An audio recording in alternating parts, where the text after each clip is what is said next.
textile à Madagascar. Ce qui est intéressant, il va nous parler évidemment de la relation avec ses fournisseurs, mais ce qui est intéressant par rapport au lien avec Martine, c'est qu'il est aussi fournisseur d'un certain nombre d'entreprises européennes qui ont peut-être des exigences. Ce serait intéressant de voir aussi sur quel levier elles jouent.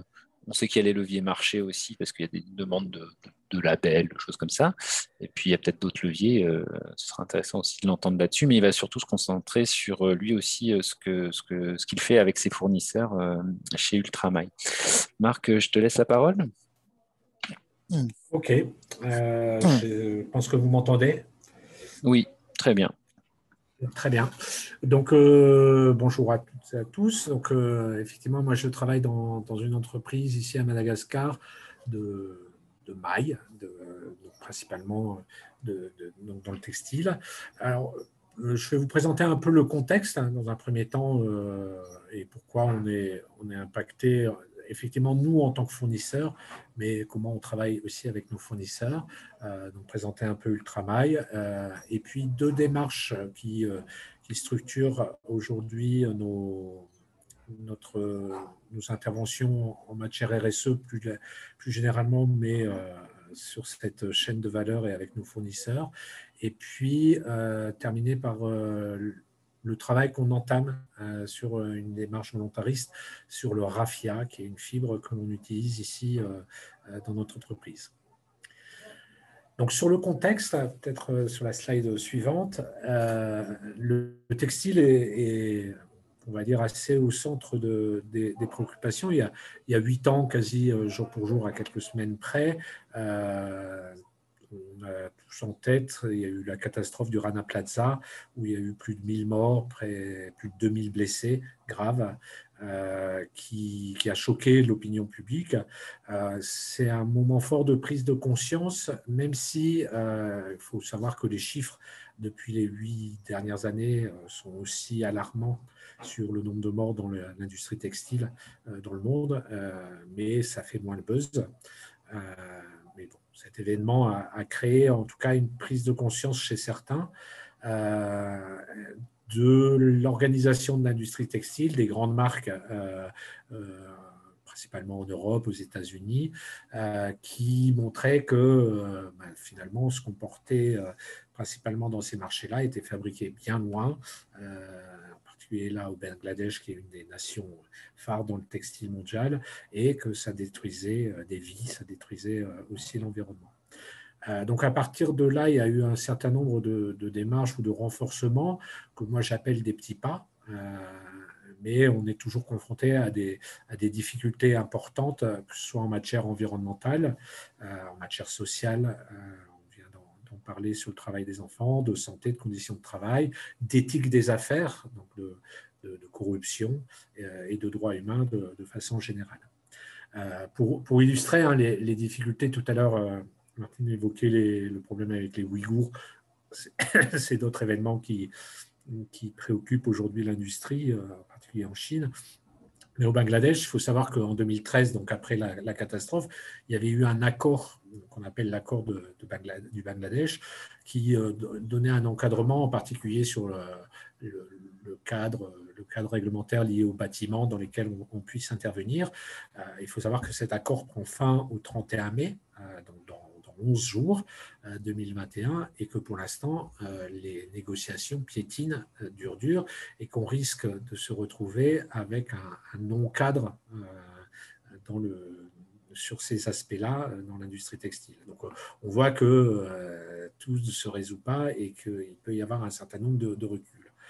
Dans le contexte aussi un peu plus récent, en France, donc, on l'a évoqué précédemment, il y a cette loi du 27 mars 2017 relative au devoir de vigilance.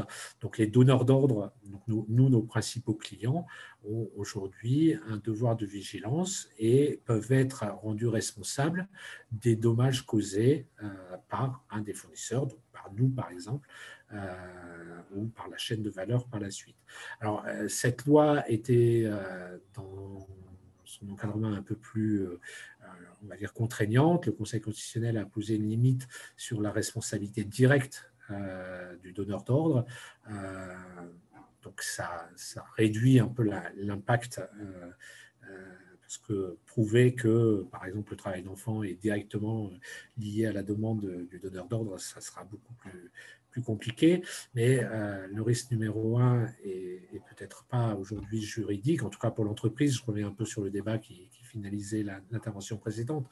C'est-à-dire que ce n'est pas forcément le risque juridique qui est encouru par le donneur d'ordre, mais plus aujourd'hui le risque réputationnel, et donc une baisse des commandes, une baisse de marché, et des campagnes d'information sur comment on fait travailler les enfants, comment on atteint à l'environnement et qui peut causer des dommages là au business et au portefeuille, ce qui est assez moteur dans l'intervention des entreprises.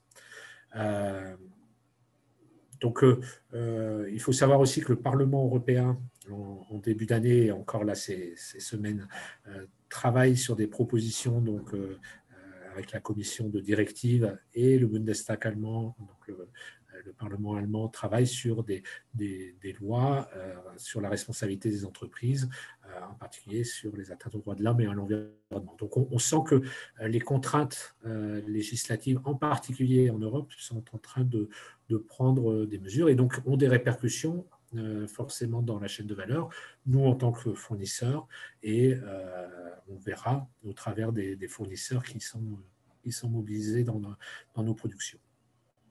Alors, pour redire en 2 mots Ultramail, donc sur la slide suivante, Ultramail, c'est une spécialiste de la maille. On est situé à Tana. À la fois, on a un grand parc de machines électroniques qui nous fait travailler la nuit aussi. Un risque social particulier, et on travaille aussi à la main. On a un secteur de crochet, broderie à la main. J'y reviendrai en particulier à travers du raffia. Et donc principalement on fait des pulls que l'on teint, etc., avec un certain nombre d'avantages à utiliser ces matières, des matières de qualité qu'on essaye d'utiliser, qui proviennent principalement d'Italie. Donc nos fournisseurs sont aussi européens, d'Afrique du Sud, d'Asie, la Chine, l'Inde, et nos clients principaux sont l'Europe et l'Afrique du Sud. On a aujourd'hui 700 personnes, donc on a un peu diminué avec la crise du Covid, et on a 1500 personnes qui travaillent pour nous indirectement, et ça c'est une source de réflexion aujourd'hui, parce que ce modèle économique se met en place petit à petit là depuis quelques années, et donc on a un effort particulier avec ces sous-traitants, ces fournisseurs que l'on doit mobiliser. Et on a deux outils aujourd'hui qui nous aident à structurer notre activité, à la fois la certification GOTS et l'audit SMETA, que je vais vous présenter, et je vais présenter à la fois les intérêts et un peu les limites sur ces deux outils.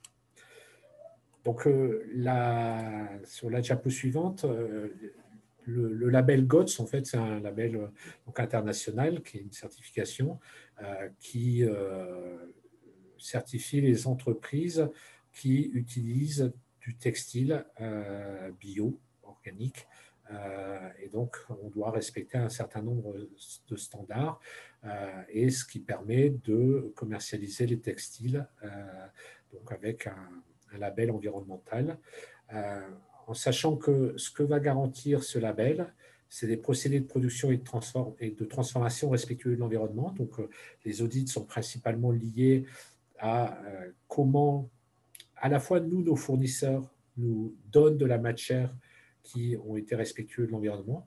Donc, principalement, c'est sur le coton, et c'est principalement des productions en agriculture biologique.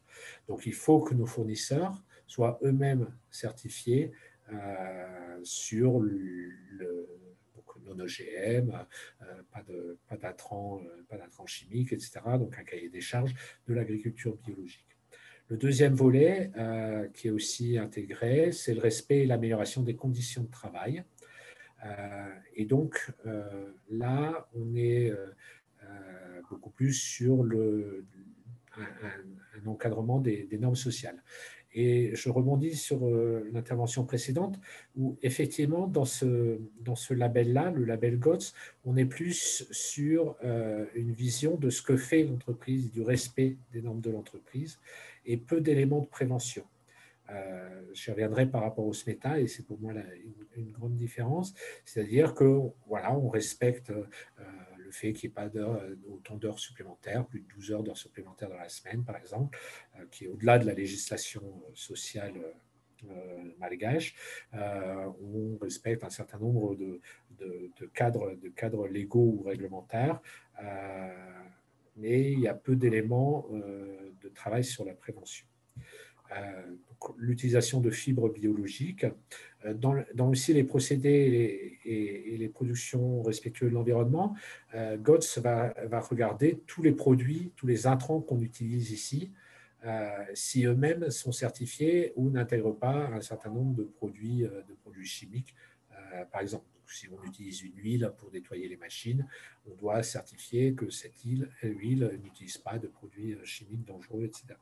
Donc, ce qui fait que cette dynamique certifie toute la chaîne de valeur, des producteurs de matières premières, des transformateurs comme nous, de fabricants de textiles, les distributeurs, donc on va dire nos clients, les importateurs, les exportateurs, et tous nos fournisseurs qui interviennent dans la chaîne. Par exemple, les emballages, etc., etc. Donc, on doit, nous, notre travail de maillon de la chaîne, nous assurer que nos fournisseurs sont certifiés, ont eux-mêmes une certification ou répondent aux critères. Donc, peuvent avoir une certification GOTS, peuvent avoir une certification agriculture biologique sur le bois, PEFC ou FSC, etc.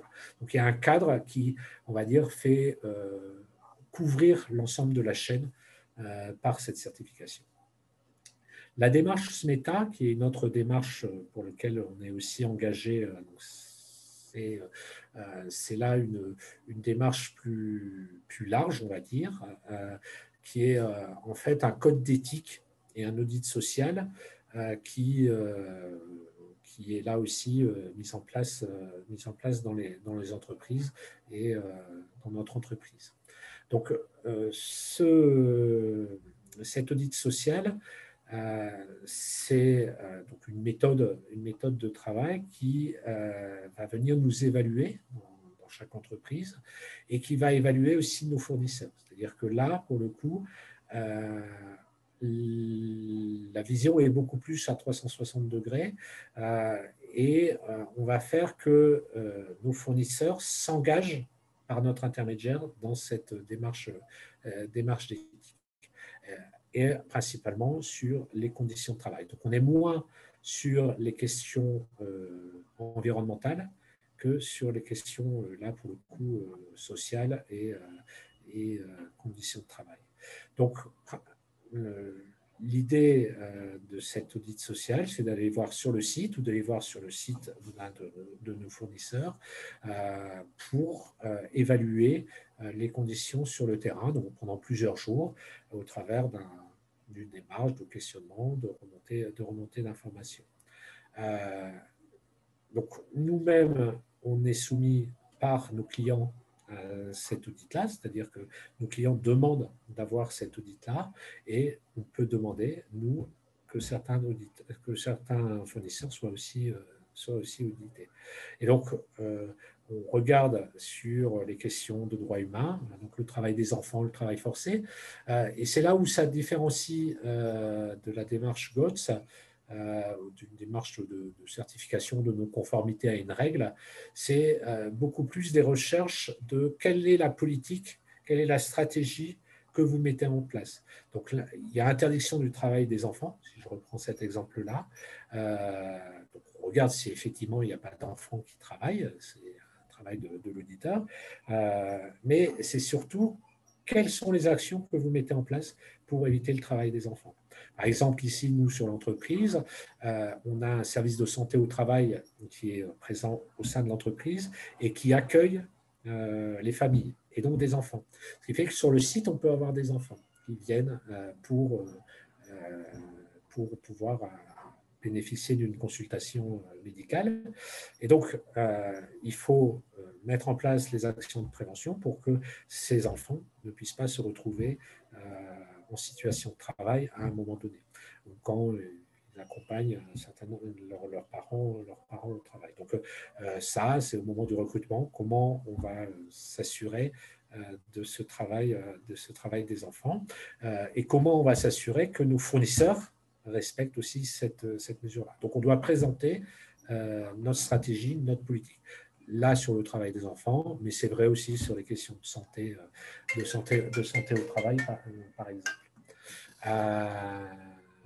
Donc, l'idée derrière ça, c'est vraiment d'amener l'entreprise à se poser la question de comment elle met en place déjà son évaluation, comment elle va mettre en place un plan d'action correctif et comment elle va entamer une stratégie, une politique, politique sociale, politique de santé, politique d'évaluation des risques, etc. Donc ça, c'est à mon sens, cet audit social, quelque chose de peu plus complet que la simple certification au niveau COTS, tel que je l'évoquais. Donc, dernier point sur un peu l'illustration de comment nous, on veut aussi essayer d'aller plus loin. C'est une démarche volontariste que l'on mène, que l'on entame au travers le raffia. Donc, le crochet en raffia, la fibre de raffia est une fibre naturelle. Ça fait, nous, une dizaine d'années qu'on travaille sur cette fibre-là. Elle est endémique ici à Madagascar. C'est principalement des sacs, des cabas, des chapeaux, des ceintures, même des chaussures que l'on fournit. Et donc, c'est une technique un peu particulière. Elle est très artisanale ici à Madagascar. C'est une base de l'industrie et c'est une base de l'artisanat. Et nous, on passe à un stade un peu plus industriel, à la fois en termes d'organisation et de volume. Pour nous, il était important parce que depuis 2 ans, cette production prend de l'ampleur. Il était important qu'on regarde notre démarche en termes de responsabilité sociale et environnementale et pour principalement s'assurer de la durabilité de notre production, durabilité à la fois donc, environnementale et sociale, mais aussi la pérennité de cette plante et de cette fibre, de cette ressource qui est une ressource naturelle. Et pour éviter, si je reprends le risque réputationnel que j'évoquais tout au début, pour éviter que nos clients, à un moment donné, européens qui utilisent cette matière-là, se retrouvent en une de journaux, comme quoi ils asphyxient ou ils détruisent la forêt malgache. Donc pour ça, on s'appuie sur notre audit SMETA, ce que je viens d'évoquer, comment on engage socialement cette filière-là. On a aidé à la création d'un groupement de producteurs de produits en raffia avec lesquels on travaille et pour lequel ils ont mis en place des formations et un accompagnement de petits ateliers qui sont quasi tous dans l'informel, on va dire. Et donc, comment on les monte en qualification, comment on forme un certain nombre de personnes. Et on entame tout un travail sur la labellisation de la filière, donc certainement au travers du label GOTS, vu que c'est une fibre textile, mais tout ça est encore en discussion, et d'avoir la création d'une chaîne de valeur durable qui allie les raffières, donc là où on a la production de raffia, les récoltants, les transformateurs, les ateliers qui peuvent intervenir, les industries telles que les nôtres et les clients européens, comment on adhère à l'ensemble de cette filière qui soit labellisée, qui soit reconnue durable.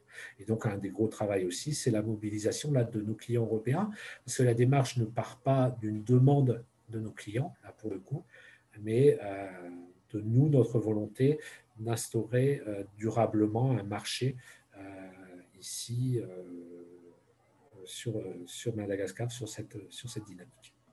Voilà à peu près cette démarche présentée rapidement. Merci Marc. Très complet. On a quelques questions auxquelles on a essayé de répondre un petit peu en direct, mais